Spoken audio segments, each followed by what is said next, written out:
തിരുവല്ലയിൽ യുവാവ് കുത്തേറ്റ് മരിച്ചു. മലപ്പുറം പെരിന്തൽമണ്ണയിൽ യുവാവിനെ കുത്തിക്കൊന്നു. വയനാട്ടിൽ യുവാവ് ഭാര്യയെ ശ്വാസം മുട്ടിച്ചു കൊന്നു. അതിരപ്പിള്ളിയിൽ കാട്ടാന ആദിവാസി യുവാവിനെ ചവിട്ടിക്കൊന്നു.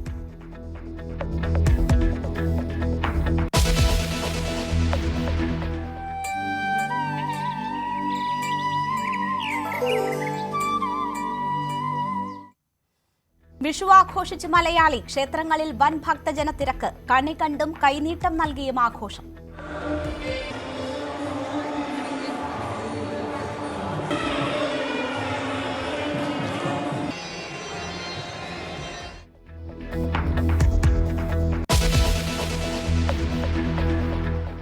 IPL-ൽ ഇന്ന് ലക്നൌ ചെന്നൈ പോരാട്ടം. മത്സരം 7:30 മുതൽ UP-യിൽ. തുടർച്ചയായ 6ാം തോൽവി ഒഴിവാക്കാൻ ധോണിയും സംഘവും. പോയിന്റ് പട്ടികയിൽ 1ാം സ്ഥാനം ലക്ഷ്യമിട്ട് ലക്നൌ.